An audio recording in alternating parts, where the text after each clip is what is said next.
The opening scene shows Wendelin admiring the surrounding terrain in preparation for exploration. Shortly thereafter, he uses his magic to destroy obstacles around him, creating a flat space for everyone to cultivate. Seeing this, the steward Rodrich behind him also orders everyone to start working. Just as Wendelin is about to leave, Rodrich stops him and asks him to use magic towards the distant area, causing Wendelin to sigh from exhaustion. The scene changes. Wendelin has now used teleportation magic to return to his home, a large mansion with a medieval style typical of what we often see. Despite the fatigue from working, Wendelin is welcomed by his 4 extremely beautiful wives, who get along so well that it makes others envious. Sitting and resting on the sofa while sipping tea made by Erich, Wendelin begins to talk about his day. Then, familiar memories from 10 years ago start to return. Recalling 10 years earlier, Wendelin was still an office worker with a typical 8-hour workday. At this moment, Wendelin is dragging his tired body home after a tiring day at work. Following that, Wendelin starts cooking a simple meal as usual.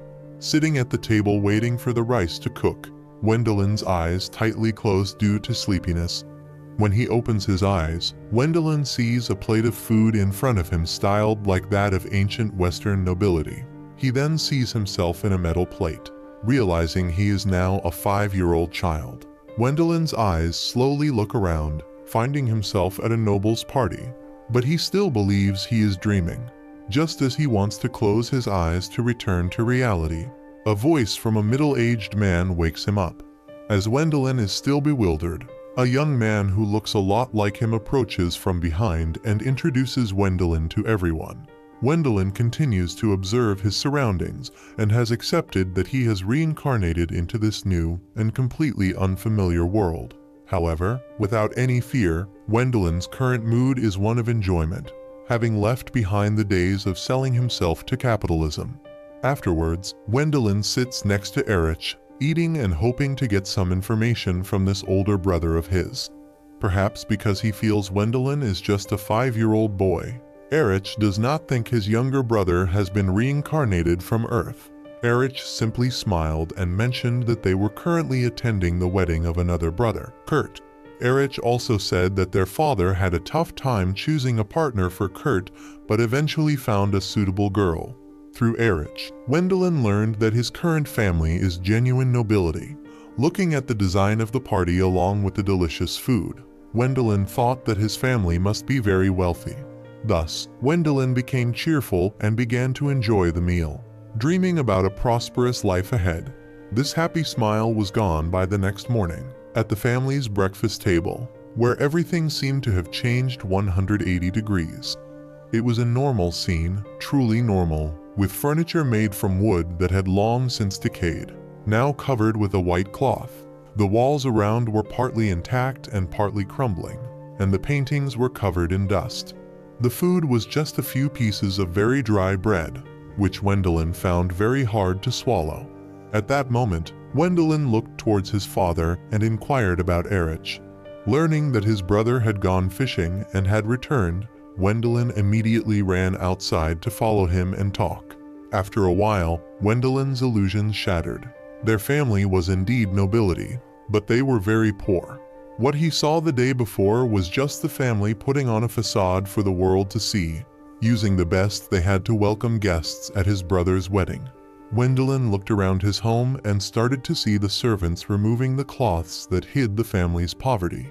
Wendelin continued to follow Erich towards the water fountain, wondering to himself that his family, including him, had 3 sons, and surely he still had some rights. Suddenly, a group of Wendelin's brothers appeared, and counting roughly, Wendelin had as many as 7 brothers, and he was the youngest son of this noble family. It took a while for Wendelin to regain his composure, and with the information he gathered, Wendelin had determined his family's position on the map as well as the surrounding areas.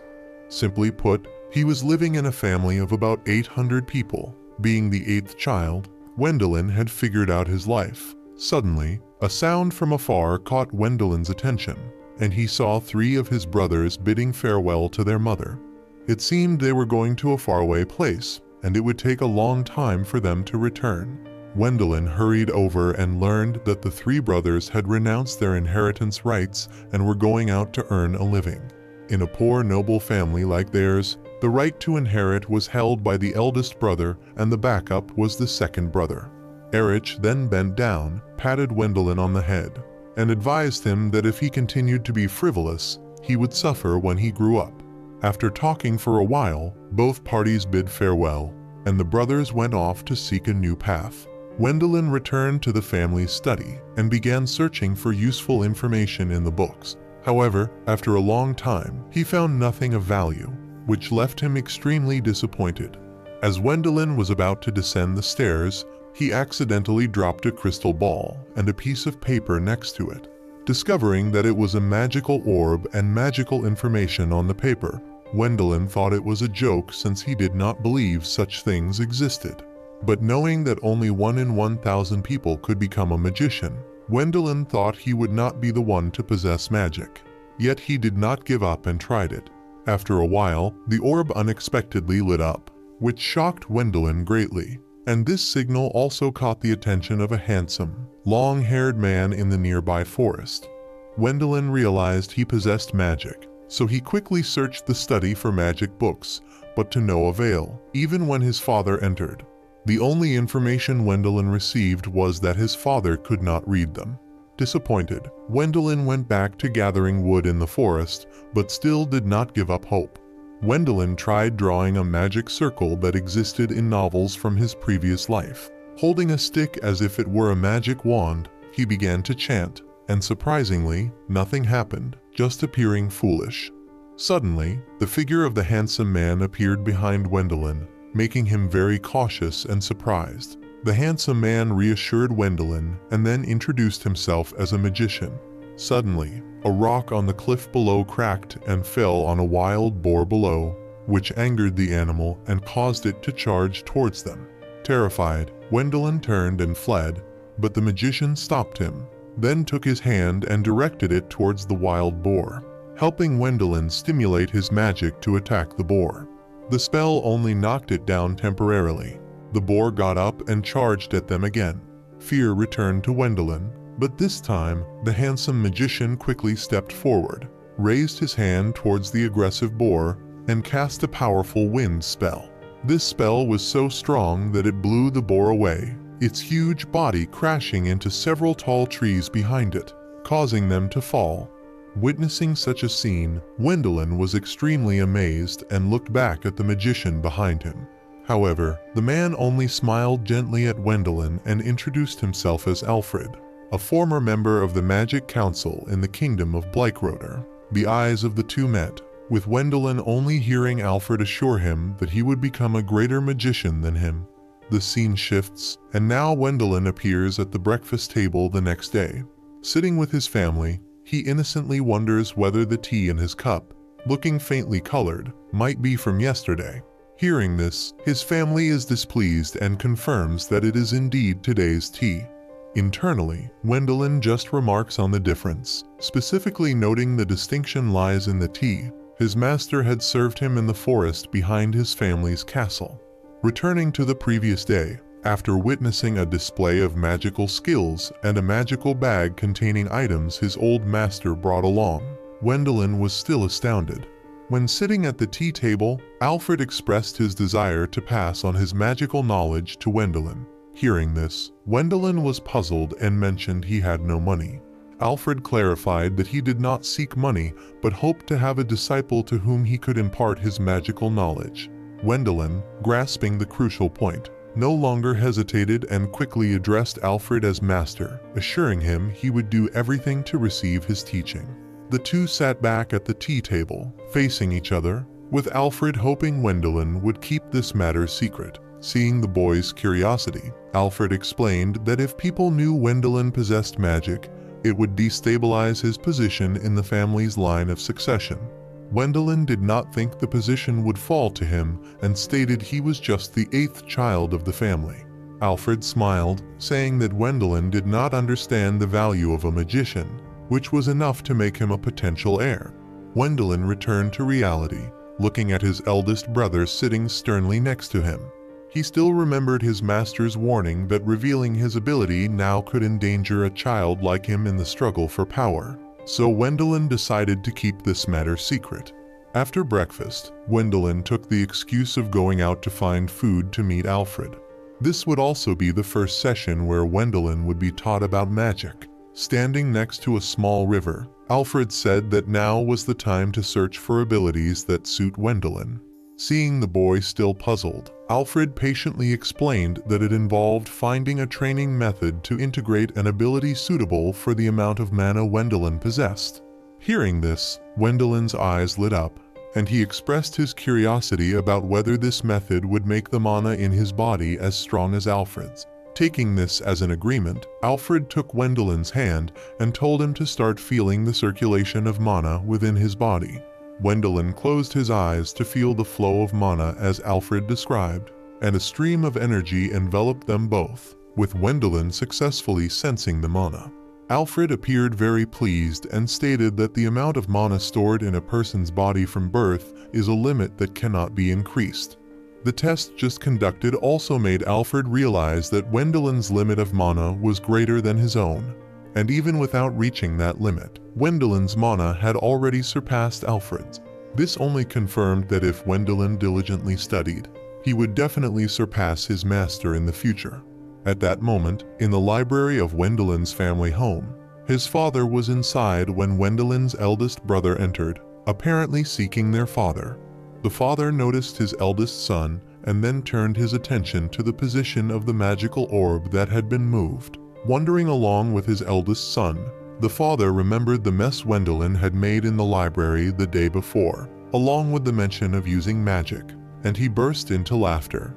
Knowing the reason, the eldest son also laughed along, clearly thinking that Wendelin was somewhere crying because he did not possess mana. Neither of them thought that Wendelin could be special among thousands. However, they would be surprised to know that the child they underestimated was actually using mana and executing simple magic. Alfred had returned and, seeing this, praised Wendelin while holding a basket of newly gathered food. Wendelin modestly said it was because Alfred taught well. Seeing his teacher return with a basket of food, Wendelin was curious. Alfred smiled and said it was an excuse for Wendelin to leave the house, as he had previously mentioned going behind the mountain to find food. Indeed, at dinner that night, the fact that Wendelin brought back a basket of food caught the family's attention.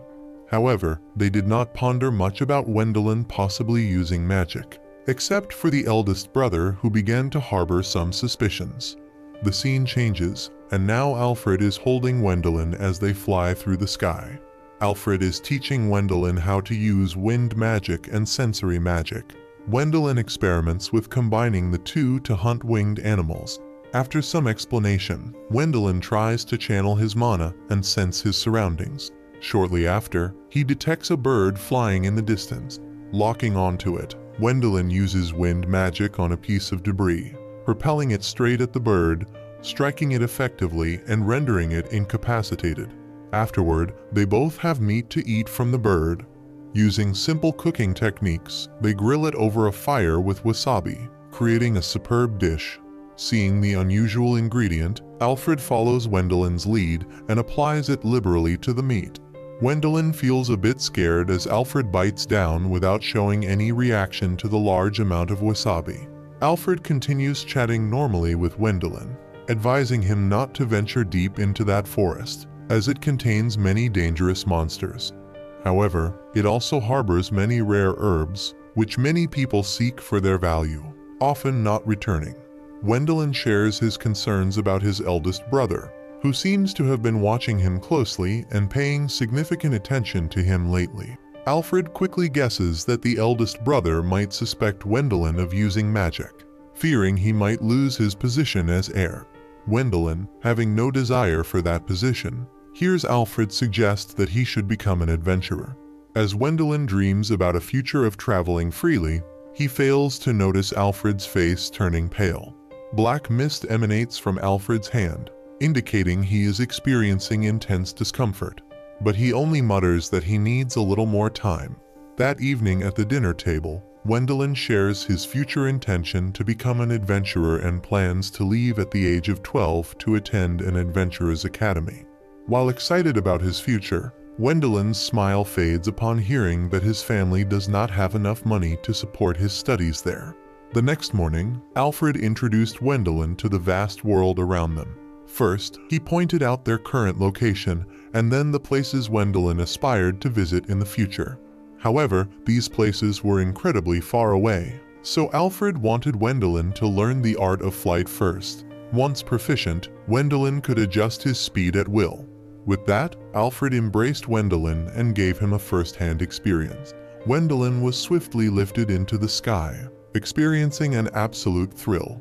In a moment, they were amidst the sky, and Wendelin could take in the vastness of the world, almost seeing it as his future, perhaps sensing that his time was limited. The next day, while Wendelin was practicing flying, Alfred announced that tomorrow would be their last lesson. Hearing this, Wendelin lost focus and fell onto the green grass below. His eyes filled with immense disappointment and sadness, he looked at Alfred and expressed his desire to learn more, feeling still inadequate. However, Alfred's eyes turned serious, looking straight at Wendelin and assuring him that he would succeed even without him.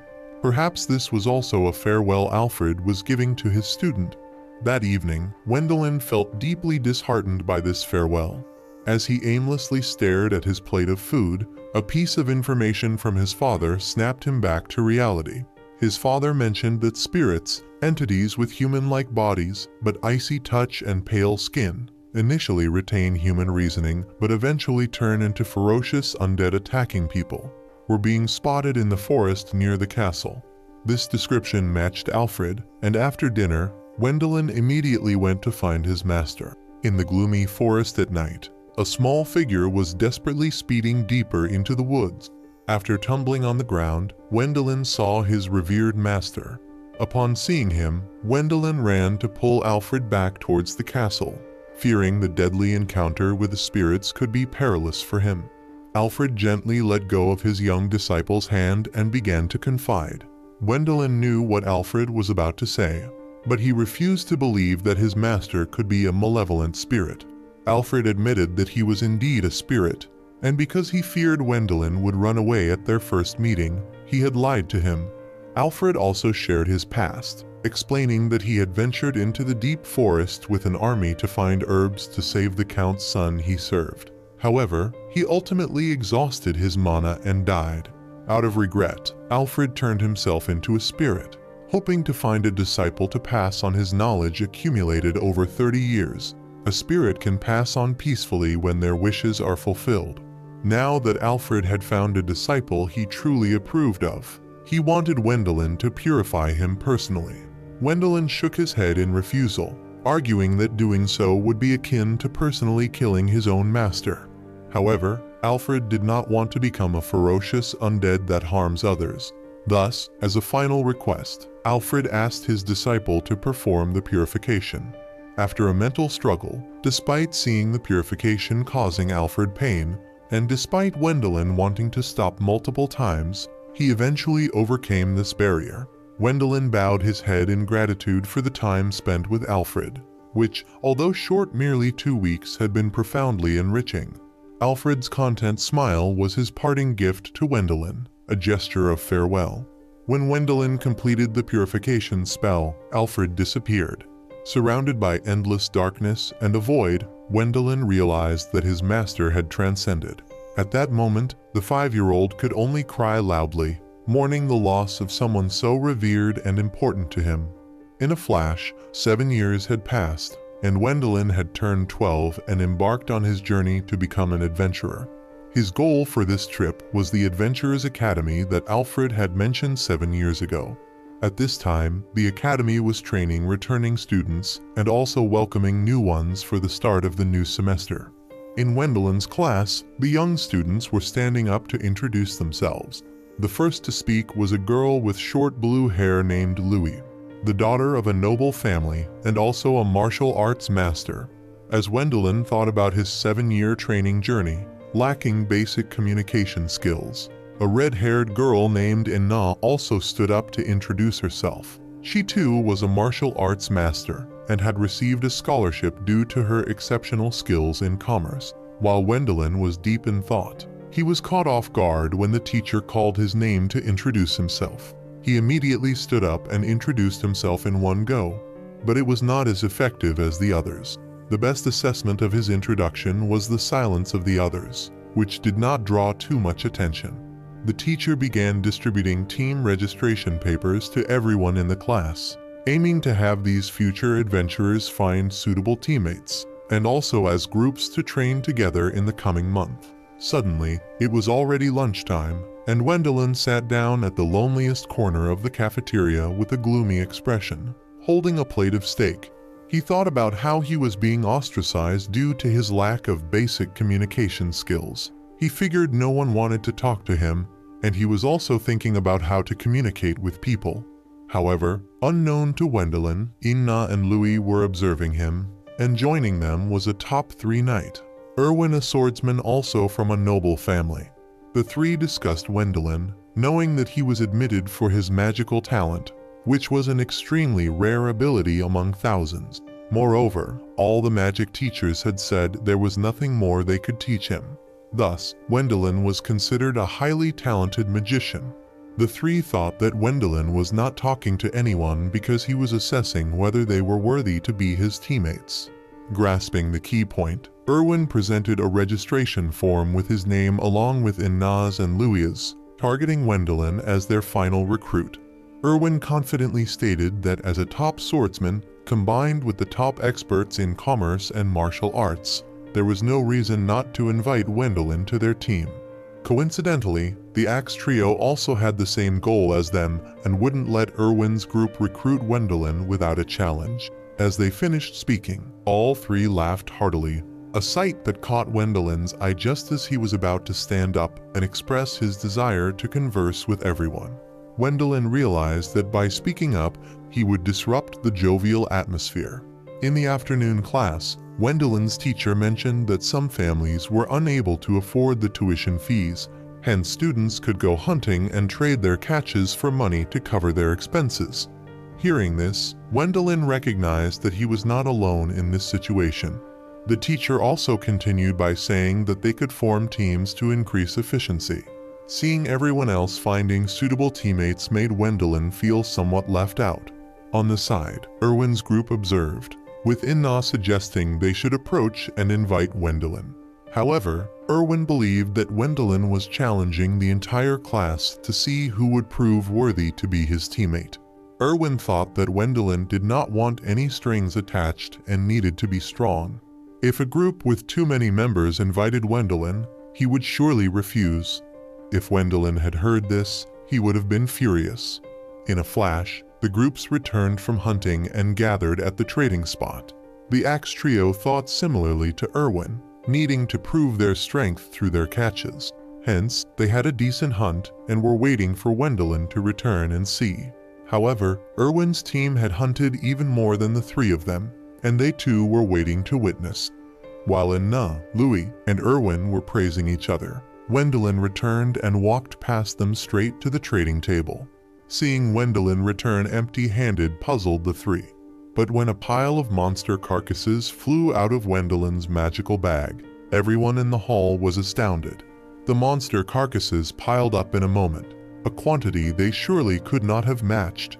Seeing this, the Axe Trio acknowledged their place and moved on, also approaching Erwin's group to offer a reminder. Wendelin, holding a huge bag of money and about to invite everyone for a meal, paused in shock as he realized that everyone had already left behind him. That evening, Inna, Louis, and Erwin sat together and talked. Their fates were similar. Born with exceptional talents, but as secondary heirs, they had lost their inheritance rights. Therefore, they all had to leave and seek their own paths. Louis had been shunned by her brothers because of her abilities, and in the shadows, her brothers secretly continued his training. Inna, not reconciled to this situation, let out a scream that startled Erwin. Finally, all three resolved to hunt more monsters to prove themselves worthy of becoming Wendelin's teammates. The next morning, the trio ventured deep into the forest. Inna warned that they might encounter dangerous monsters, but Erwin reassured her. No sooner had he spoken than Inna sensed the monsters around them. The trio was soon surrounded by a new pack of wolves, including an unusually large one. Despite being the top adventurers in their class, they were still only the best among the novices. Facing such a large number of monsters was not feasible, and it wasn't long before the pack overwhelmed them in numbers. When Erwin was injured by a wolf's claw and about to be killed, Wendelin appeared. He had detected the trio from afar using his magical senses and immediately flew to their location, using earth magic to create a barrier around them, which also obliterated the wolf pack. Back in the dormitory, all three apologized to Wendelin for their recklessness. They expressed their desire to prove themselves worthy of joining Wendelin's team. However, they also realized the gap between themselves and Wendelin, and thus spoke of giving up and finding another way. Just as Wendelin was about to explain, their teacher burst in, joyfully announcing that their class would have an audience with Count Blackquarter. Hearing this, the three were excited as this might be an opportunity for change.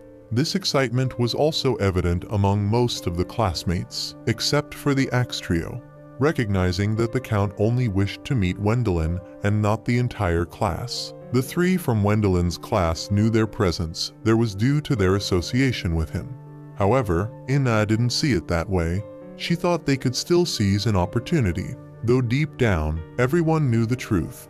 The scene shifted to Wendelin's classmates, who had dressed up and appeared at the Count's party. Count Blackquarter looked surprisingly young, contrary to everyone's expectation of a middle-aged man. Suddenly, while the Count was happily chatting with guests, he turned to look towards the students, specifically at Wendelin. Inna, who was about to introduce herself, was ignored as the Count approached Wendelin, and the Axe trio mocked her reaction. Indeed, Count Blackquarter was moving towards Wendelin and, after some pleasantries, requested a private conversation with him. Wendelin happily agreed, but also asked to bring along Inna, Louis, and Erwin, introducing them as his teammates. The three, baffled, followed into the Count's private office. Inside, another person was present. Everyone soon learned that this middle-aged man was the Count's close mage and also Alfred's master, who should technically be regarded as Wendelin's great master. The man, named Baranta, was a skilled mage specializing in detection magic. He could sense that Alfred had sacrificed himself on Wendelin's land, and that his disciple had turned into a corpse. Wendelin listened as Baranta deduced that he had been Alfred's disciple. Finally, Baranta inquired about Alfred's feelings before he disappeared. When he learned that Wendelin had purified Alfred, he was delighted and thanked Wendelin for allowing Alfred to pass away peacefully. After the meeting, the group of four finally felt at ease and left the Count's room. They talked among themselves. The three, Erwin's group, confessed they had initially wanted to use Wendelin, and they had given up the idea of becoming his teammates. However, Wendelin just smiled and said he felt the same, simply wanting to bring people along to avoid feeling bored in front of the elders. This remark amused the three, and Wendelin expressed that he genuinely wanted to become their teammate. Following the meeting, Count Blackquarter and the mage approached, with the Count revealing that Wendelin had returned Alfred's magical storage bag, which contained many valuable items. After calculating the total, Wendelin was to receive 1,000 gold coins. Everyone was astounded by this sum, and Wendelin was also to inherit Alfred's mansion. In response to seeing the mansion, Wendelin could only remark on its immense size, simply stating, "It's incredibly vast." The next day, Wendelin's group, including Baranta, sat on a spaceship heading to the capital to attend Wendelin's brother Erich's wedding. Until this moment, Inna still wanted to confirm with Wendelin whether they could indeed attend. Meanwhile, Louis was not worried and was trying on outfits for the wedding. Erwin, on the other hand, was not as optimistic. He was terrified and clung to a nearby pole, fearing he might fall at any moment. Only when Baranta assured that the spaceship would not crash did Erwin finally let go of the pole. However, the possibility that the ship could still fall if it were destroyed, for instance, by a dragon attack, remained. No sooner had this been mentioned than dark clouds surrounded the spaceship, and a skeletal dragon appeared. As soon as all the passengers realized that their ship was being targeted by the skeletal dragon, they became terrified and looked to the captain for a solution. Seeing this, a representative from the spaceship stepped forward to reassure that their ship would be safe as it was under the protection of the all-powerful sorcerer, Baranta. Unfortunately, Baranta admitted that his abilities did not include holy magic, hence he could not defeat the skeletal dragon. Seeing the crew's bewildered faces, Baranta confidently introduced Wendelin. Hearing this, Wendelin felt no confidence at all, fundamentally doubting his ability to defeat the dragon. Yet, Baranta believed in him, asserting that if Wendelin were not capable, he would not deserve to be Alfred's disciple. The group then made their way to the spaceship's hatch. Before leaving, Baranta carefully instructed Wendelin, ensuring the ship's safety was his responsibility. Wendelin was to focus on fighting, choosing the right moment to use holy magic. As soon as the hatch opened, Wendelin used flying magic to approach the skeletal dragon. As he came before it, Wendelin was greeted with a barrage of attacks from the dragon. He deployed defensive magic to protect himself while also trying to dodge the attacks. Seeing the ship protected by a magical shield, Wendelin felt somewhat reassured. Regaining his composure, Wendelin flew back towards the skeletal dragon, focusing his mind to use holy magic. After a moment of concentration, Wendelin directed both hands towards the skeletal dragon and released a beam of holy magic. As the holy magic touched the skeletal dragon, it writhed in intense pain but still desperately attacked Wendelin, unable to break through his protective layer. Inside the spacecraft, Wendelin's 3 teammates rejoiced as Wendelin had defeated the skeletal dragon, while Baranta reminded Wendelin to collect the bones and the magic core as he was still in a daze looking at it. It took a moment for Wendelin to remember the magic bag at his side. Having overcome the danger, the entire spaceship was overjoyed, so they decided to celebrate the victory with a feast. Baranta was surprised to meet an old teammate who was now a well-known merchant in the capital. He looked at Wendelin and praised him, also subtly reminding Wendelin that shopping in the capital might be challenging. The party lasted from the previous evening until dawn the next day, with most people collapsing from exhaustion. When the sun rose, Wendelin's spaceship docked in the capital. Wendelin was greeted by royal knights in a luxurious carriage. Surely, they had heard of Wendelin's defeat of the skeletal dragon, and now wanted to invite him to the royal palace to meet the king and receive a reward.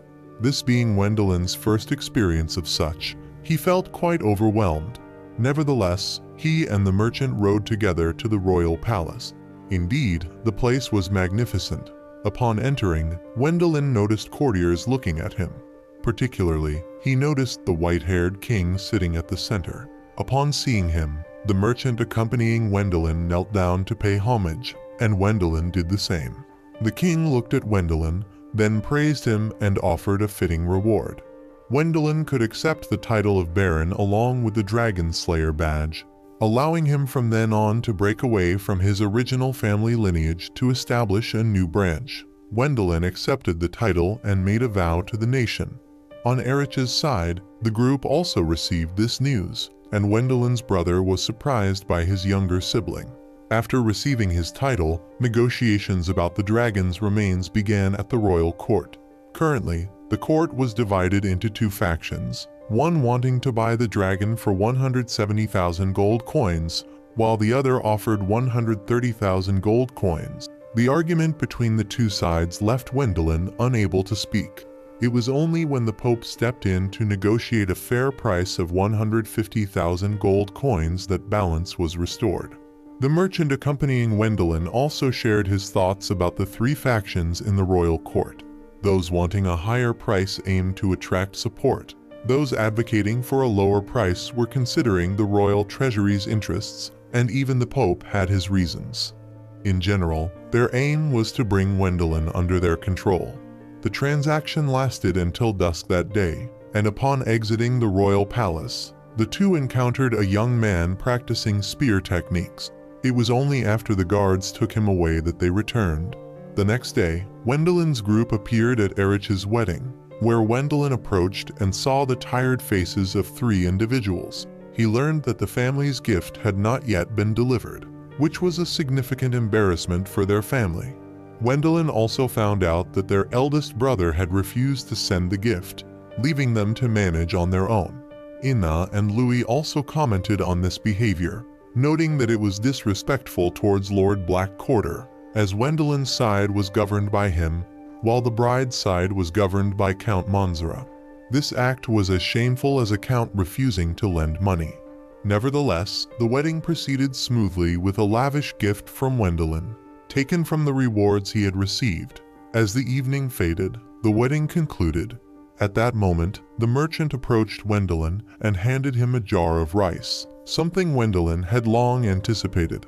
Wendelin wanted to use this rice to ferment and cook a dish from his previous life. The group went into the kitchen to work together, from kneading to pressing it down, waiting to extract the fermented liquid.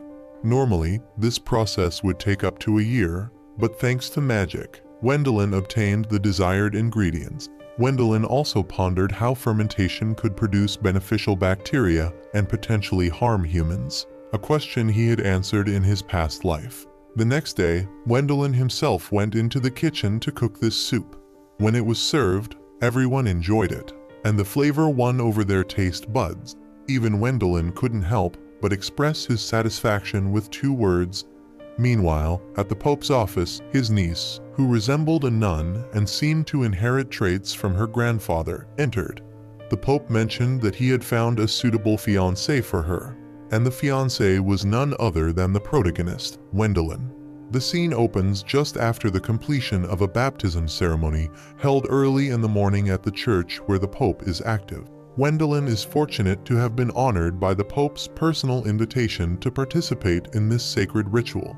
Entering the reception room, Wendelin expresses gratitude to the Pope for the invitation, aware of the sacredness of the ceremony. Wendelin also reciprocates with a small portion of grapes. As they enjoy a pleasant conversation, Elise enters with tea, and both sides politely introduce themselves. Struck by her exceptional beauty, Wendelin is momentarily stunned, which greatly amuses the Pope. Learning that Elise can perform advanced healing magic at her age, Wendelin is astonished. With such beauty, Wendelin guesses that many must pursue her. The Pope agrees and expresses his desire for Elise to live according to her own choices, not forcing her to become a pope like himself, but simply wanting her to live happily. Upon hearing this, Wendelin jokes that he might need to prepare a lot to have a chance with Elise. Of course, it was just a joke, but Wendelin does not realize how seriously the Pope takes this comment. Continuing to laugh foolishly, Wendelin fails to notice the Pope's stern gaze upon him, which makes him stop laughing. Thus, a betrothal between the 2 12-year-olds is formed, only waiting for them to turn 15 for Elise to officially become Wendelin's wife. Wendelin never expected that a trip meant to discuss work would lead to finding a future wife. Returning home bewildered, Wendelin finds the Pope and his steward laughing merrily. The Pope seems to be chiding himself for deceiving Wendelin too harshly, using the baptism as a pretext to arrange the betrothal between Wendelin and Elise. However, the steward, worried, asks how they will explain this to Count Blackquarter. Confidently, the Pope replies that the king has authorized it, and even the count must obey the king's decree. At Wendelin's mansion, everyone is happy about his engagement to Elise, except for Wendelin, who is bewildered by his identity as someone from Earth. Wendelin still believes that marriage should be a union of hearts and emotions, and that before proceeding to marriage, the 2 individuals should truly understand each other. However, his perspective shifts when he hears his brother reveal that he had not even met his wife before their marriage. Realizing that the mindset here is completely different from Earth, Wendelin understands that this is how things are in this world. Yet, at the moment, it isn't a matter of concern for Wendelin, who is now disguised as a clown, solely to avoid the household staff's attention and freely experience the town and shop. However, there's always a downside. While his disguise prevents the household staff from recognizing him, it draws curious and discriminating stares from the people around. Though Wendelin is somewhat speechless, Erwin encourages him to stay positive, assuring him that at least he won't be bothered. But as Wendelin steps out of a store, he encounters a young man who had performed with a spear the previous day and who is also one of his servants. Just as Wendelin thinks of a place to hide, the spear-wielding man quickly approaches and recognizes him. Moreover, a glimpse of Wendelin's unique teeth is all it takes for the man to identify him. The man's shout causes the bystanders to recognize Wendelin's true identity, and they all madly rush towards him. The spear-wielding man, seeing this, attempts to perform his duty to stop the crowd, but Wendelin is quicker, using teleportation magic to return Erwin and himself to the mansion. Sitting on a chair, removing his makeup and sighing deeply, Wendelin is visibly exhausted. Seeing this, his brother suggests finding a clever way to dismiss such troublesome people. Wendelin agrees and chooses Erwin for this task, leaving a bewildered Erwin behind as he quickly departs. It takes a moment for Erwin to realize his new role, but he then smiles happily. Meanwhile, Wendelin reappears at the Pope's mansion, possibly due to his overthinking, right in front of the Pope's working room window. Wendelin lies still, praying silently not to be noticed by the Pope. Just as the danger seems to have passed, he hears a voice from behind calling his name. It's Elise. Seeing her, Wendelin grabs her hand and they escape to the rooftop. Once sure the Pope hasn't noticed, Wendelin turns back to explain to Elise, expressing his desire to meet her to talk. To make their meeting less awkward, Wendelin presents a cake he bought for her earlier in the day. However, upon discovering it was broken, he awkwardly hides it away and gets straight to the point. The sunset is beautiful, and they sit on the roof of the mansion, looking out to sea and enjoying the view. Wendelin asks Elise what she thinks about their marriage. When he learns that Elise is not opposed to him and even thinks that their marriage is a good thing, all of Wendelin's worries disappear. With his spirits lifted, Wendelin returns home feeling very good. Meanwhile, back at Wendelin's mansion, Erwin is proudly boasting about his new status to Inna and Louis.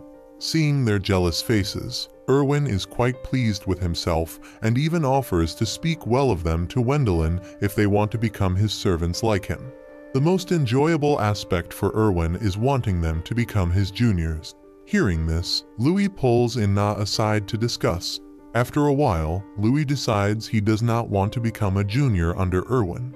Instead, he plans with Inna to become Wendelin's concubines so they can openly order Erwin around.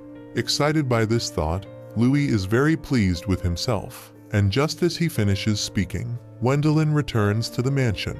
Seeing this, Louis begins his plan of seduction. Louis, a 12-year-old, dresses in a leopard print body dress with high heels, performing dances she thinks are very seductive. However, in Wendelin's eyes, Louis resembles more of an eel struggling in the mud, basically a fool flailing about.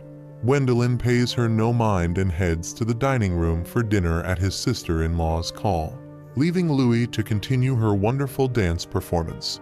Late at night in their bedroom, Inna sees Louis cutting up her newly bought dress and asks why. Excitedly, Louis says she's preparing for her second attempt at seduction. Hearing this, Inna feels a bit helpless, but Louis is full of desire, stating that being Wendelin's concubine is beneficial, as it would allow her to fulfill her dream of opening her own martial arts dojo and gaining family recognition. Encouraged by this, Inna gathers her spirits, telling herself to also make an effort. However, seeing the outfit Louis has prepared for her mostly revealing with little coverage Inna is somewhat uncomfortable. The noisy chatter of the two also reaches the ears of Wendelin in the courtyard below. At that moment, Wendelin receives an invitation from Elise through the steward, inviting him to dinner the following evening. The scene shifts to Elise's mansion, where the two are seated at the dining table enjoying a lavish meal. However, contrary to the grandeur of the food, the atmosphere between them is somewhat somber. Throughout the meal, they only exchange comments about the dishes, their impressions of them, and end with thanks. When Wendelin is about to leave, the steward tactfully suggests that he should bring a gift in return to show he is a courteous person. Wendelin agrees, finding it reasonable, but unexpectedly, the gift turns out to be an engagement ring. In a jewelry store, after some deliberation, Wendelin chooses a simple ring adorned with a magical stone. Although it's somewhat expensive, he is willing to buy it for Elise to show his sincerity. On the carriage ride back to Elise's mansion, she breaks the silence by asking about the ring Wendelin bought her, aware that it is a magical ring, possibly thinking it would make her more useful to him in the future. Wendelin, however, confesses that he did not know it was a magical ring and chose it because it seemed very fitting for Elise. This revelation makes Elise perceive Wendelin in a new light, one she had never seen before. Wendelin then uses magic on the stone, creating a romantic galaxy-like scene filled with stars. While the spell might score low in complexity, its effectiveness in charming is undoubtedly first-rate, as evident by Elise's delighted reaction. Back at the Pope's side, after the meal, he inquires with the steward about his thoughts on Wendelin. The steward admits that it's difficult to assess at this point. Wendelin has something very special. Others in Elise's presence treat her according to her status as a noblewoman. However, Wendelin treats her like an ordinary girl, which might require further observation to truly understand the depth of his character. The scene opens with a trio, Erwin, Ina, and Louis, enjoying a meal and discussing Ina and Louis's plan to charm Ina's beloved husband. Hearing this, Ina excitedly comments that they don't need to rush as their summer holiday is almost over, and they will have more time with Wendelin at the academy. Erwin nods in agreement, noting that Wendelin still has Elise by his side. As soon as Elise's name is mentioned, she enters the room, startling everyone. Elise greets them with a friendly smile and, upon learning that Wendelin is not there, she reveals her purpose, to inquire about what kind of person Wendelin is from the perspectives of Erwin, Ina, and Louis. Meanwhile, Wendelin faces a difficult task from the king, who decides to send him to slay another dragon. Although Wendelin is reluctant, he must accept since he has become a baron and needs to fulfill his duties. The group starts discussing strategies to defeat the dragon in order to claim the territory it occupies, as conquering this land would resolve the capital's food shortage. Despite the plan, Wendelin remains anxious, thinking that just 2 mages are not enough to defeat the dragon. The king reassures him that they still have reinforcements. Just then, a large, muscular man enters, excitedly greeting Baranta, who he recognizes immediately. Seeing Wendelin, the muscular mage named Amber also greets him warmly and praises his exploits. The three then pay their respects to the king and accept the mission to slay the dragon. Had not Baranta confirmed that Armstrong is a genuine mage, Wendelin would have mistaken him for a true martial artist due to his muscular build. The trio then quickly heads to the army camp in the plains occupied by the dragon to discuss tactics before launching their attack. Back at Wendelin's mansion, his brother Erich and the Erwin group also hear this news and discuss it. Erich believes that the king's decision to dispatch nobility to slay the dragon has a purpose, to legally seize that land. Hence, mobilizing soldiers under his command is necessary. If another country were to seize it, the king's side would lose a potential location for increasing food supplies. Moreover, deploying their own soldiers would also reduce the costs they would incur. At this moment, their discussion is interrupted by loud noises from outside. Leading the disturbance is a spear-wielding warrior accompanied by a group of soldiers under Wendelin's command, calling to join the battlefield to exterminate monsters. Upon seeing this, Erich says that Wendelin is currently not present. Hence, Erwin is the representative to command these soldiers. Hearing this, Erwin initially refuses, thinking he is not capable, but Erich, along with Ina and Louis, assure him that they will assist. After a day of organizing their troops, they mount their horses and head to the battlefield. Erwin realizes that all the soldiers are eager to contribute vigorously to seize the opportunity for a higher position. While at the camp, Erwin, Ina, and Louis are surprised by the presence of Elise. She says that all the healing mages have been sent to prepare for this battle, and she also inquires about Wendelin's whereabouts. Learning that he is at the front line, Elise is slightly disappointed and returns without meeting him. Meanwhile, at Wendelin's location, the trio now stands before the dragon's cave. Just the tremor from the dragon makes Wendelin extremely cautious. As the cave begins to crack, the trio is on high alert.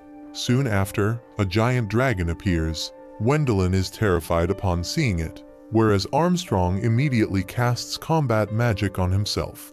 His body is enveloped in heavy armor, as if a mage has transformed into a knight. Armstrong then charges at the dragon and wrestles with it. Baranta notes that this magic is even more durable than protective magic. Armstrong exerts his full power to subdue the dragon, and seizing the right moment, Wendelin outside also gathers his magic to completion.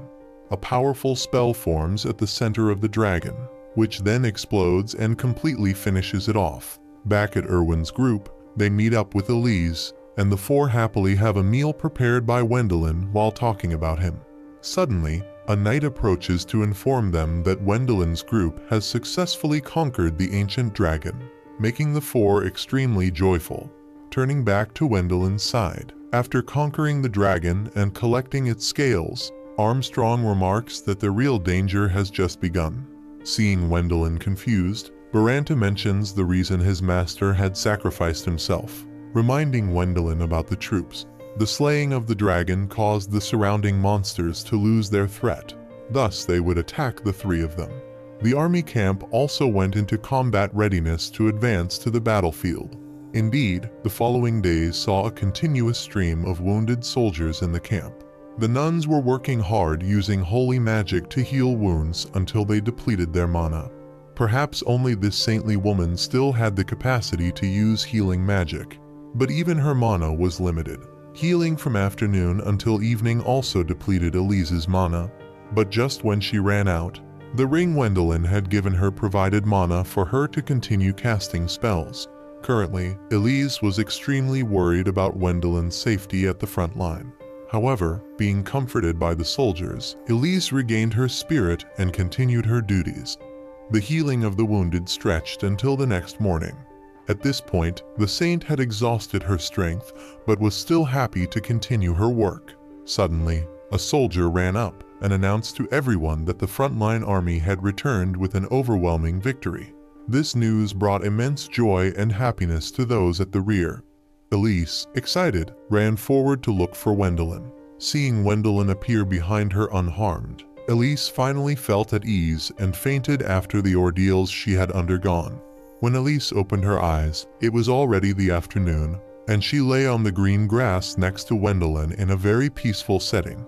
Wendelin praised what Elise had done at the front line, feeling she was noble and also very happy that they had fought together to the end.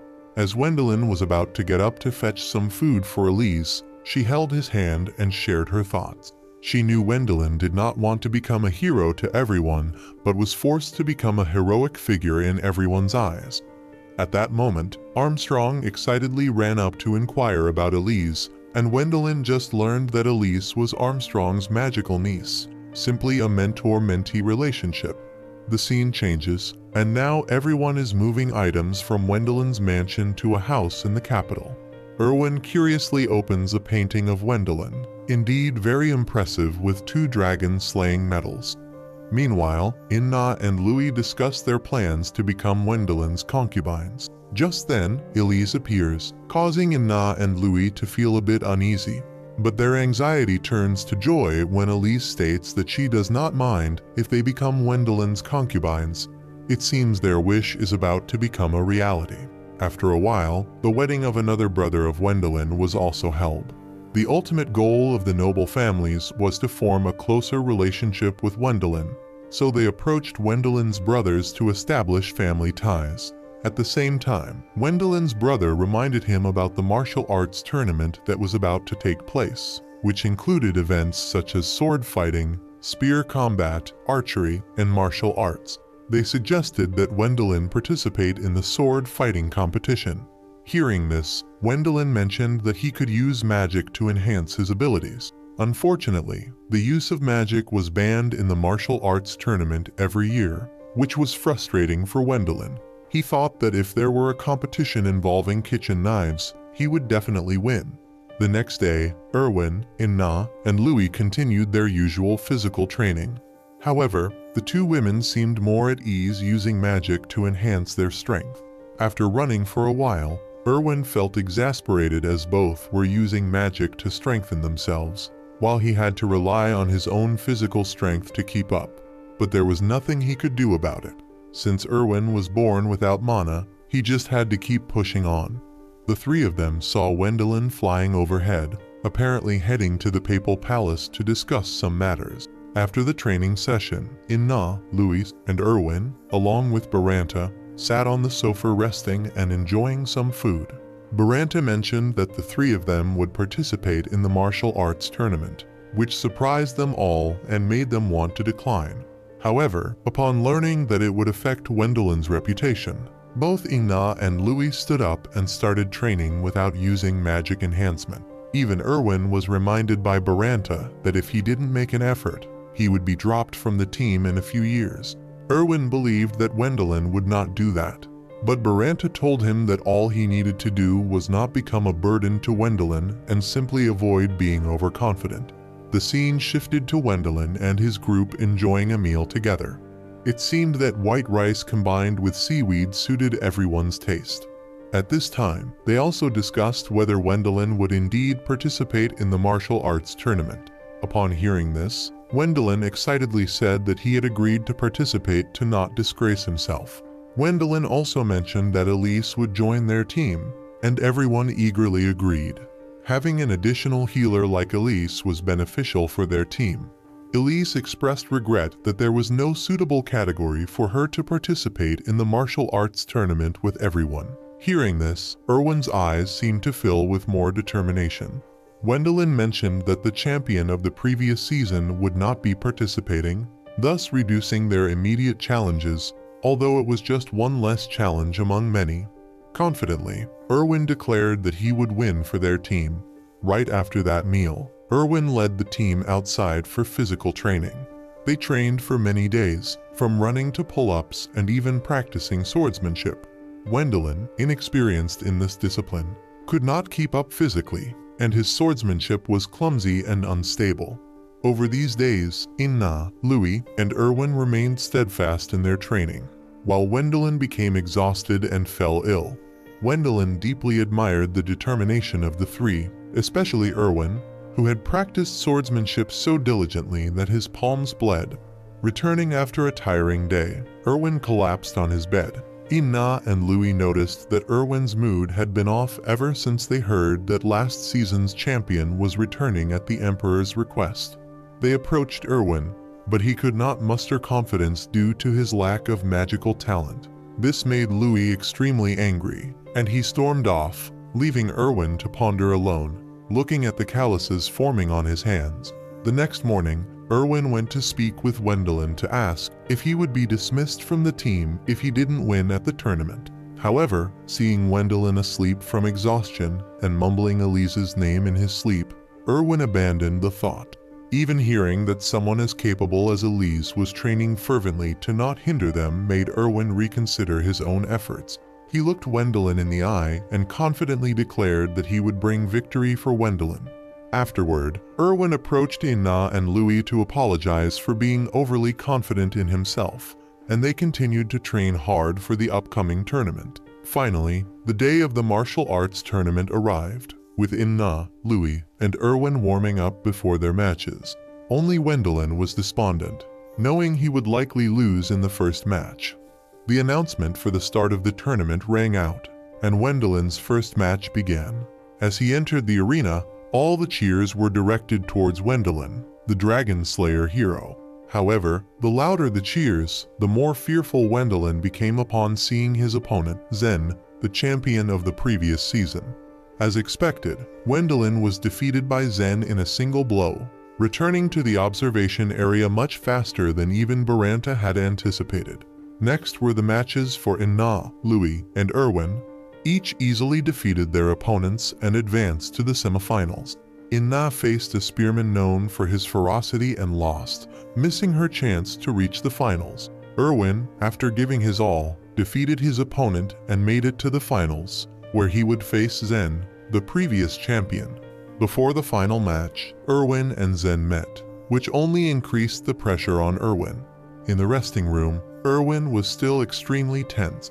Inna and Louis came to him and mentioned that he might not have seen the lunchbox that Wendelin had prepared for them. When Erwin opened it, he found a motivational note from Wendelin, which changed his tense mood. Quickly eating a bite, Erwin seemed to have made up his mind about something. The battle that day unfolded, and the outcome was clear to everyone. But after that day, everyone found a suitable mentor for themselves. Notably, Louis's mentor was Armstrong, the muscular mage that Wendelin had encountered before. The scene shifts to Wendelin's family estate, where his eldest brother and father are working on their land, apparently preparing for a new farming season. At this moment, the steward approaches and reports on the taxes collected for the month, warily watching Wendelin's eldest brother. However, the father expresses complete trust, prompting the steward to proceed with his report. Kurt's wife also approaches, informing them that a distant visitor has arrived, bringing a letter about Wendelin. Hearing this name, Kurt becomes visibly upset. In the living room, he initially ignores the letter, so his wife opens it and reads. She is shocked to learn that the letter states Wendelin sacrificed himself while exploring an ancient relic. The scene changes to Wendelin's mansion where, having undergone 3 years of training, he is now 15 and looks remarkably mature. He and his team have become true adventurers. As Wendelin screams for the freedom of adventure, Baranta arrives and assigns them a task to explore a nearby ancient relic. As soon as their mission is set, they head to the relic, guided by a veteran adventurer. However, the king, not wanting Wendelin's team to perish, ensures their guide is Baranta himself. Several veteran adventurer teams have previously attempted to explore this relic, but none returned. The question arises why such strong teams have not returned. The only reason seems to be the dragons associated with the relic, making the king's task for Wendelin's team seem particularly fitting. Wendelin is unfazed, but Erwin thinks that if they encounter a real dragon, they would surely be destroyed.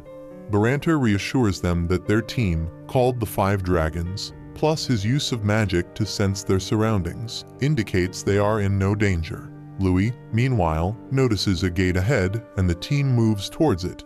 As the gate opens, the inside reveals nothing but a spell circle in the center.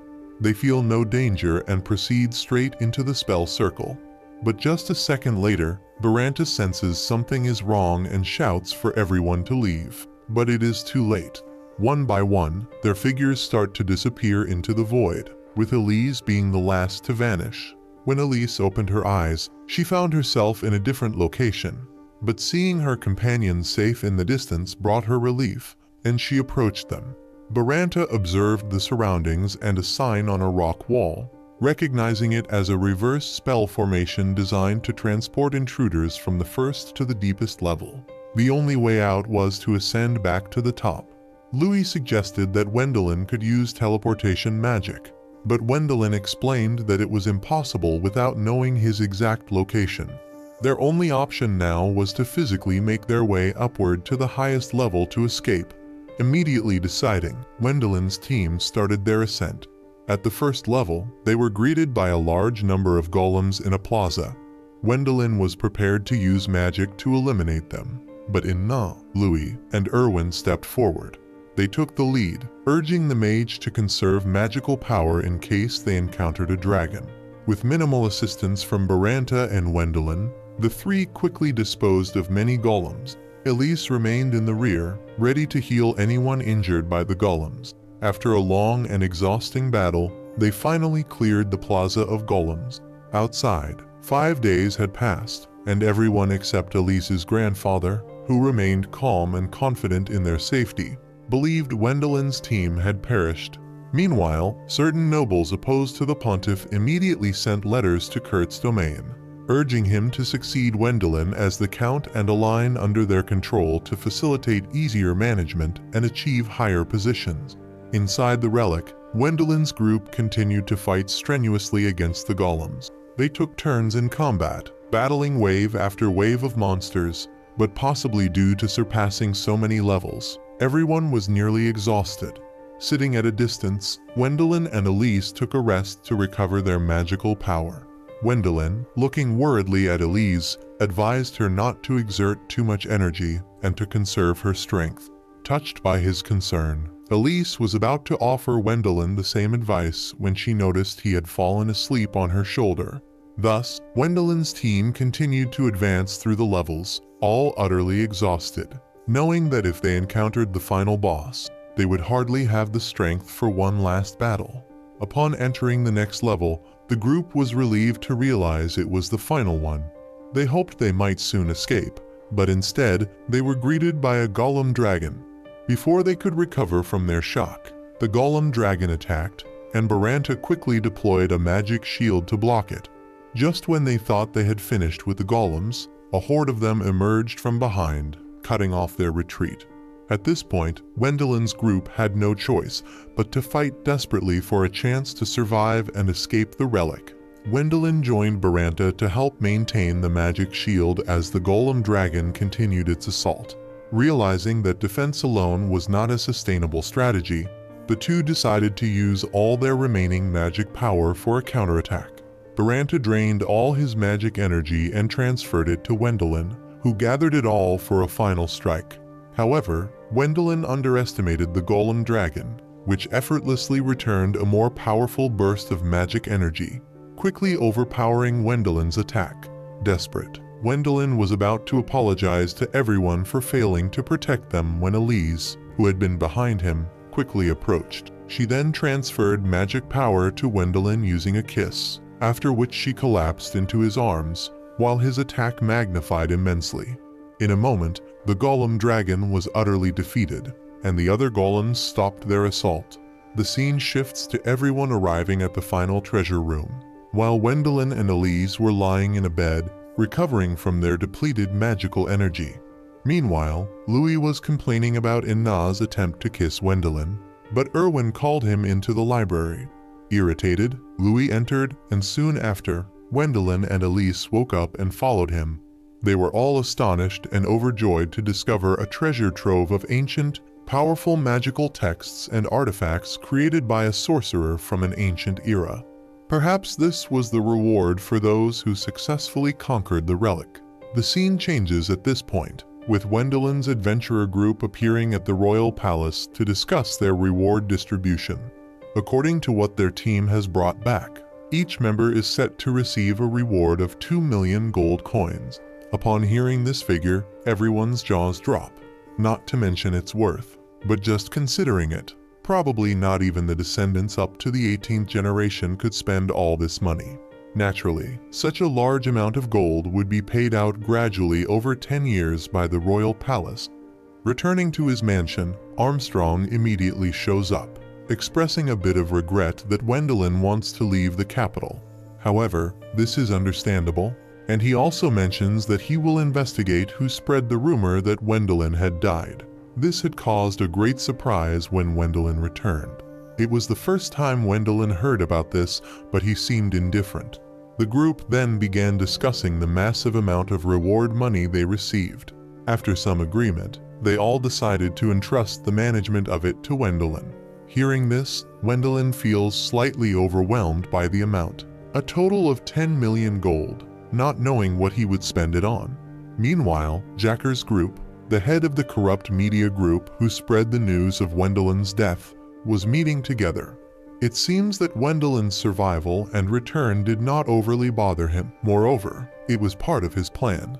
Jacker intended to use this situation to lead to an entirely different plan. On Gwendolyn's side, while he and his teammates were leisurely enjoying breakfast, a pink-haired girl was watching them from outside the window. Gwendolyn felt someone's presence, but when he looked out, he saw no one. Afterwards, Gwendolyn mentioned the need to find someone to manage the mansion in the capital after he leaves.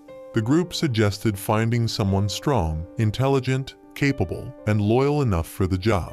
The name that came up in their minds at that moment was Zoderic, so they immediately invited Zoderic to the mansion and made their request.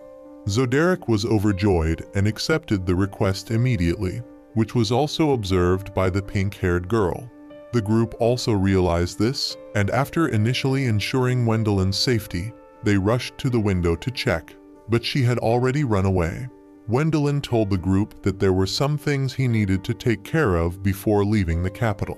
Subsequently, Wendelin and his team head straight to the research institute, which had been constructed in an ancient architectural style. There, Wendelin meets the professor who had purchased the magic formation at the relic site. As soon as the professor sees Wendelin, he smiles and greets him.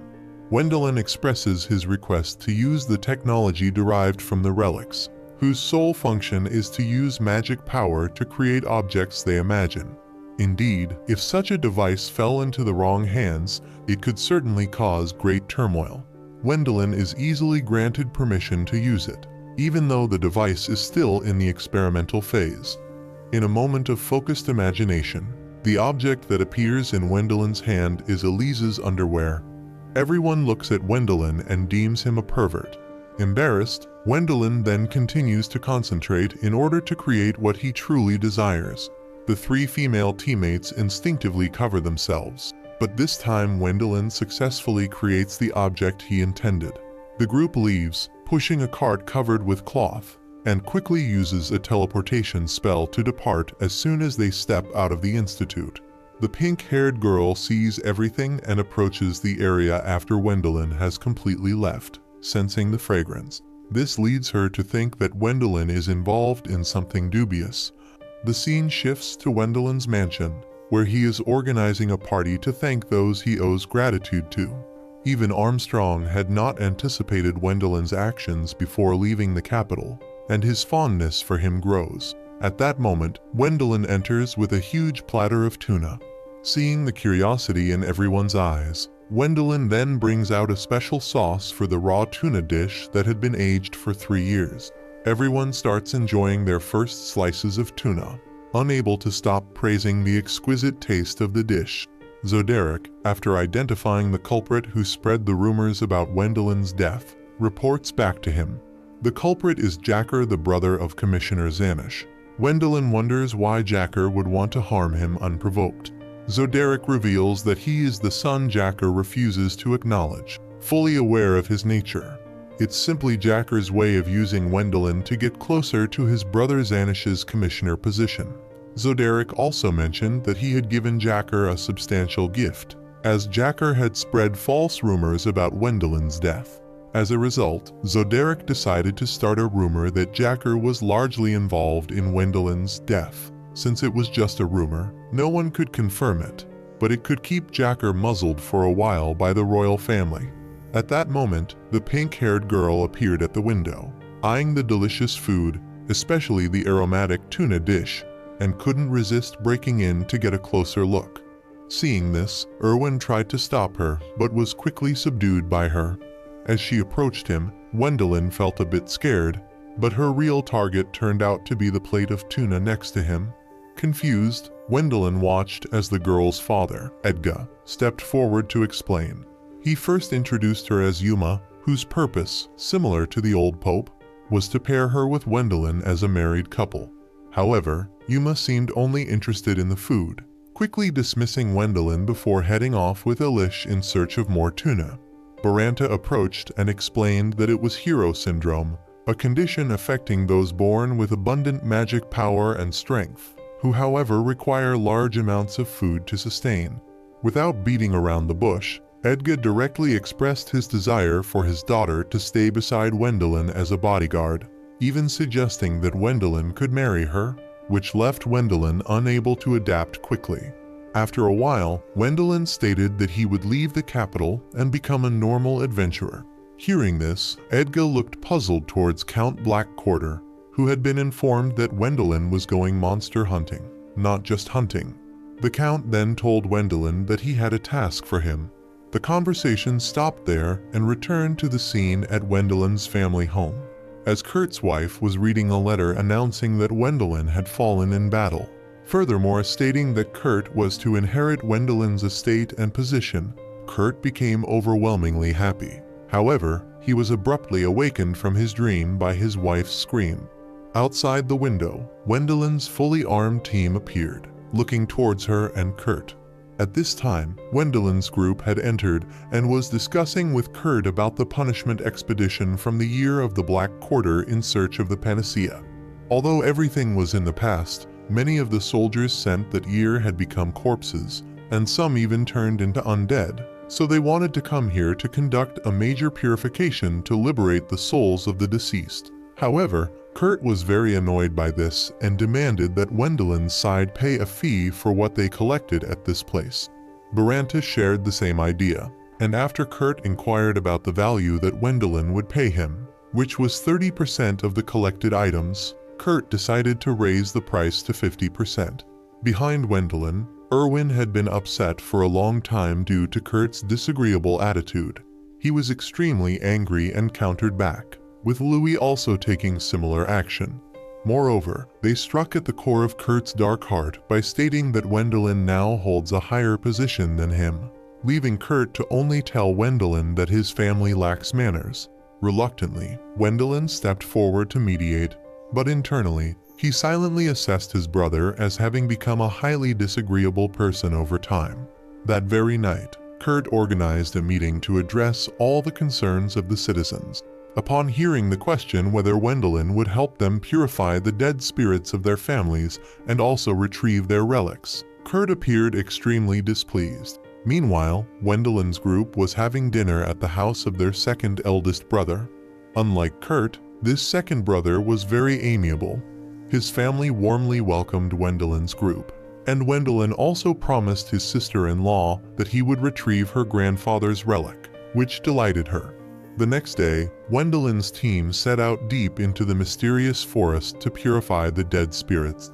Finding a suitable location, the group formed a circle and loudly shouted insults at the spirits to draw them towards their area.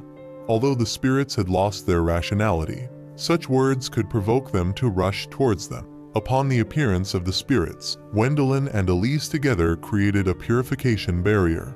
The two combined forces to form a vast barrier. Any spirit that stepped into the area was purified, leaving only their armor. After a while, Inna and Louis busied themselves collecting the pile of armor.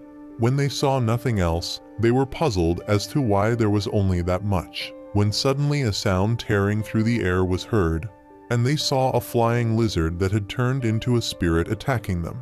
Seeing this, Yuma stepped forward to fight, wielding her axe and charging at the flying lizard spirit, delivering a decisive chop. In a moment, its neck was severed and its body was also purified by the holy art. This was followed by a wave of spirit monsters continuously attacking, but the group easily purified them. After a while, the group surveyed the area to see if they had missed any spirits, and then they saw the spirit of Elise's grandfather-in-law. Seeing this, Wendelin and Elise quickly approached, and finding that this spirit still retained some consciousness and even inquired about his granddaughter, Wendelin told him that she was living happily. The spirit smiled contentedly, released his sword, and Elise quickly performed the purification. Thus, their mission was successfully completed, and Wendelin's team collected the relics of the soldiers to return to the people of this domain. Just as they were about to bury them, Kurt appeared from afar demanding that the relics be handed over to the forge to supplement the iron shortage. An old man there argued that since the bodies of their relatives were gone, the armors should be left for burial. While Kurt was refusing, Wendelin approached with a massive block of metal to trade. Kurt, merely annoyed, walked away, planning to collect the armor pile after Wendelin left the area. Subsequently, Wendelin's group proceeded to the mansion of Count Black Quarter to report the completion of their mission. Afterwards, Wendelin mentioned that he could freely leave this place to become an independent adventurer. However, the Count wanted him to stay and rule over his homeland. Seeing Wendelin's refusal, Baranta remarked that Wendelin's homeland was not bad and quite comfortable. The group then returned there to complete the task of returning the relics of more than 2,000 fallen soldiers to their relatives. They also met Wendelin's family's butler, who invited them to participate in the funeral. Elise became the presiding figure of the place as the local nun was old.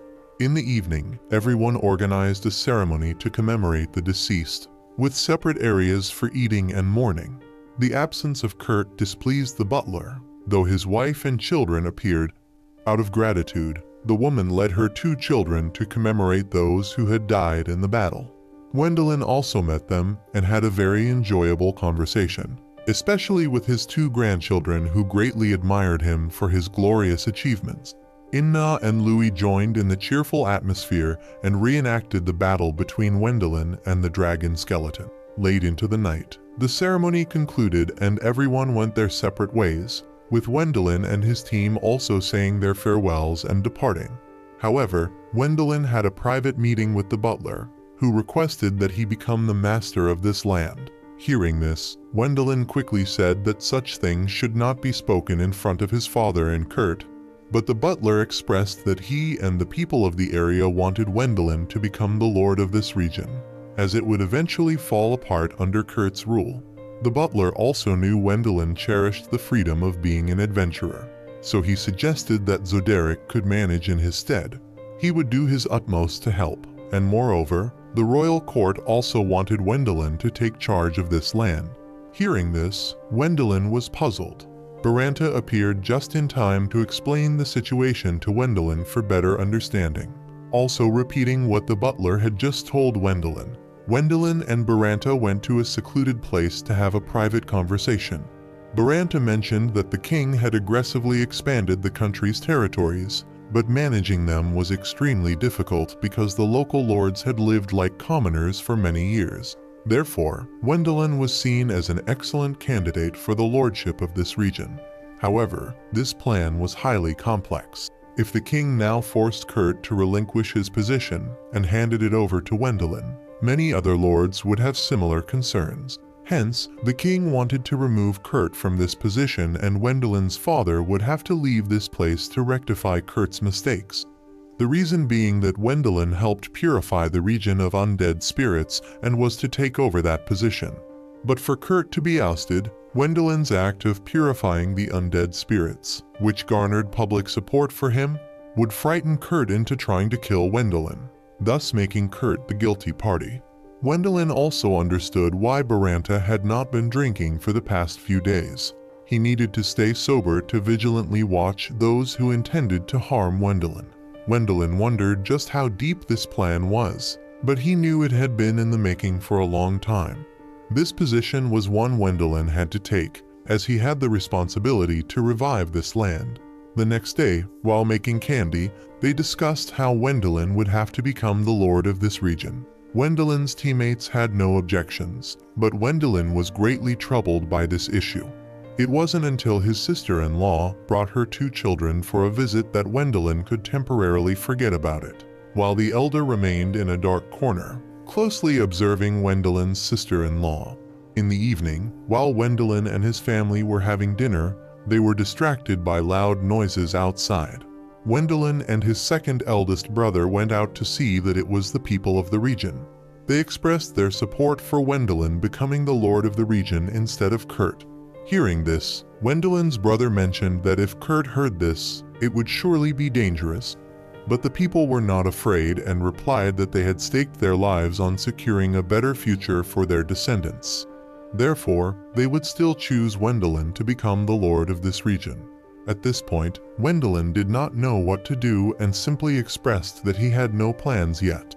Seeing them start to argue, Gwendolen advised them to go home and promised to give an answer soon.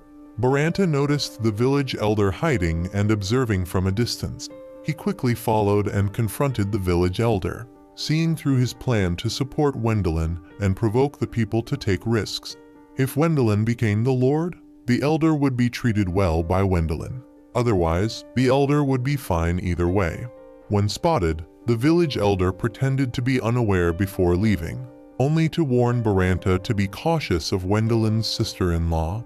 On Kurt's side, he was extremely angry upon learning that the people supported Gwendolen becoming the lord of the region, and was determined not to let this happen. Meanwhile, Gwendolen and his group sat down to discuss becoming lords. Gwendolen felt it was a bit troublesome and wondered what would happen to Kurt if he became the lord of this region. Baranta became serious, looked Gwendolen in the eye, and stated that Kurt would definitely be eliminated by the royal family.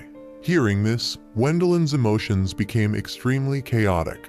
and he was determined not to let this happen. The next morning, Wendelin went to Kurt's mansion to negotiate to avoid casualties. At Kurt's mansion, the two sat face to face. Kurt was extremely angry, but remained calm to hear Wendelin's purpose. Wendelin cautiously stated his request to own the undeveloped land in the region. Of course, Kurt would still be the lord of the land, and all basic benefits would remain as long as he handed over the rights to Wendelin upon his retirement. Hearing this, Kurt finally lost his composure and threw the teacup in front of him. He bluntly refused, thinking Wendelin had bad intentions. But when Wendelin tried to explain, Kurt drove him away. Wendelin had to leave and accidentally ran into his sister-in-law. The two went outside to discuss the issue, and Wendelin expressed that he also did not know what to do. Ultimately, he just wanted to avoid any casualties. His sister-in-law expressed that she did not care about anything else, only wanting to protect her children. Helping those close to Wendelin was also a way to protect them. And after that, Wendelin returned home. At this time, the group sat together making cakes, and Wendelin stated that he would become the lord of this region. Hence, he needed everyone's support. Elise said she was always ready to help, which reassured Wendelin somewhat. In the following days, Wendelin and his team organized the trade of goods from the capital at reasonable prices to win over the local people's support. They then targeted Kurt's close associates by offering them excellent conditions. It seemed like Wendelin wanted those around Kurt to leave, forcing his brother to give up the lordship, which infuriated him. However, Wendelin still offered a way out for Kurt. First, he found a suitable house for his sister-in-law and her children to live. Then he found a church where Kurt could repent and also hide his whereabouts from the king with the help of Zoderic. On Kurt's side, because all his supporters had left, he seemed to have become desperate and wanted to find Wendelin to kill him. Suddenly, one of Jacker's henchmen appeared and mocked Kurt for only bringing a knife to kill Wendelin. Realizing his shallow thinking, he gave Kurt a dragon calling horn. This magical item was useful enough to kill Wendelin, making Kurt extremely delighted, holding it as if it were a treasure. The next morning, Wendelin's team appeared in the magical forest, fully equipped to confront Kurt. Baranta, using his sensing magic, only detected Kurt approaching their location. Everyone was still worried about potential reinforcements, but it turned out Kurt was alone. This indicated that he must have had a powerful strategy in mind to face Wendelin. Wendelin then approached Kurt alone, pretending to be unaware of his intentions, and started to inquire. However, Kurt, not interested in a lengthy conversation, directly called out Wendelin's teammates who were hiding. Kurt then began to mock Wendelin, stating that despite Wendelin's accomplishments, such as slaying a dragon and becoming the lord of the land, Kurt would kill him that day. Confidently, Kurt pulled out a dragon flute to confront Wendelin and his group. Baranta was shocked to see it and realized that it could summon dragons to aid its user in defeating enemies. In now wondered why they should be afraid since they had already slain a dragon. Yet, to everyone's surprise, the dragon flute could summon an entire swarm of dragons. With such numbers, not just a few people, but even a well-trained army could do little against them. This was precisely why Kurt felt confident and unafraid in his confrontation with Wendelin's group. Hearing this, those behind Wendelin began to criticize Kurt, stating that if he used the dragon flute, the local people and Kurt's own family would all perish. Hearing this, Kurt laughed maniacally, believing that the commoners who betrayed him deserved to die, and it was a small price to pay if his family died. Kurt then shifted his gaze from one filled with hatred to one of joy, thinking that after killing Wendelin, he would take over his title and use it to further strengthen his domain. Wendelin, unconcerned, was just furious that Kurt was willing to sacrifice his own wife and children for fame. As Wendelin was about to cast a spell, Kurt threatened that if he made a move, he would immediately play the flute, making Wendelin hesitate to act rashly. Meanwhile, Baranta was waiting for the right moment, and as soon as Kurt was off guard, he launched a magic attack aimed at destroying the dragon flute. But the attack was blocked by the flute, leaving Kurt unharmed. Smiling triumphantly, Kurt then looked at the crazed crowd and immediately played the flute. hoping to wipe out Wendellin's group completely. Upon seeing this, Wendelin immediately wanted to approach Kurt to stop him, but was restrained by Yuma, who felt that the object had an evil aura. Elise also stepped forward, stating that she sensed a curse in it. It was not a dragon flute, but a cursed flute, a magical artifact capable of summoning spirits of the dead to destroy enemies. The cost of using it was that the user would lose their humanity and become one with the spirit. Ultimately, Kurt was just a pawn of Jacker. Seeing that Kurt had completely transformed and was attacking him, Wendelin stood frozen. Elise quickly moved forward to use her holy magic to block the attack, declaring that she would purify this spirit. However, Elise's power alone was not enough to resist it. When Elise could no longer withstand it, Wendelin snapped back to reality. Perhaps having made up his mind, Wendelin approached Elise and suggested using a wide-scale purification like they had done before with the spirits in the forest. Elise hesitated, but seeing Wendelin's determined look, she fully exerted her power to join him in the purification. Indeed, with Wendelin's help, they easily defeated the spirit. Kurt's body was flung backward and then transformed into a stream of evil spirit that fled away.